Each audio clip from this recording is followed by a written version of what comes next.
Special English for Retail Number 2. Online shopping during the coronavirus pandemic. New York City has transformed from one of the most crowded and vibrant places on earth into an eerie world of silent streets and closed shops because of coronavirus. As stores are shut down and millions of Americans shelter at home, we rapidly prepare to enter a future dominated by e-commerce.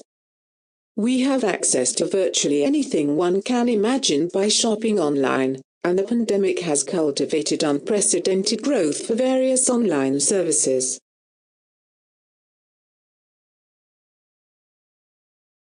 For many families, online clothing, grocery, and entertainment shopping will replace in-person store and mall visits until a COVID-19 vaccine is available to the public.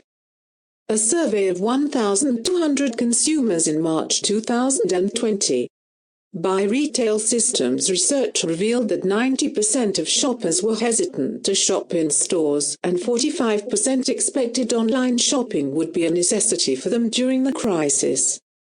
U.S. online sales increased 49% in April over the prior year. With the convenience of this form of shopping and the remarkable variety of items available, consumers are opening up to the great possibilities of e-commerce. As long as a viable threat remains, many people will continue to rely on online services for essential items.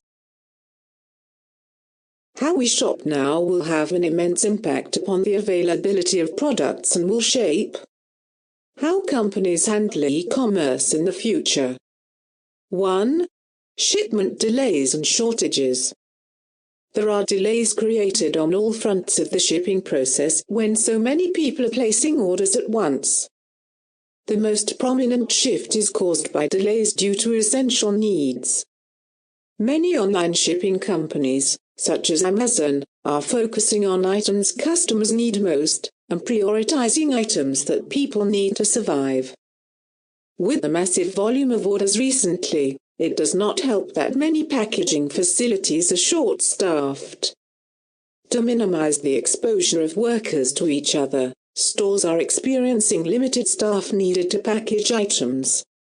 Moreover, there are issues at warehouses pertaining to stock shortages due to the sheer volume of people ordering in large quantities. Consumers can even potentially ease shipment delays through understanding the delivery process. Everyone is purchasing more online and wanting these goods delivered quickly, creating more vehicles, traffic, and even more emissions. While getting your package in a speedy 2 days sounds like a triumph, expedited shipping goes in the wrong direction by putting more vehicles on the road. Problems arise when we opt for speed. Especially if it is free, we usually go for the faster option. Consumers can also try to consolidate orders and buy everything that they need in one big order, instead of placing smaller separate orders over a span of time. On the other side, companies can be doing a lot more by providing incentives and enforcing the idea that sometimes slower is the better option. 2. Throwaway culture and retail therapy. More evident to the everyday consumer, as people continue to purchase commodities online, heaps of packages pile up and backlogs of cardboard boxes sit everywhere. The world of e-commerce is experiencing jumps in impulse shopping and generating massive amounts of waste. Americans increased impulse buying by 18% during the pandemic. While shipping methods are somewhat out of the consumer's control, after one receives their order, they may neglect the environmental effects of what happens with the packaging afterwards. When online shopping, buying in bulk can be tempting, but you must understand when the tower of extra packages that you have stocked up becomes non-essential,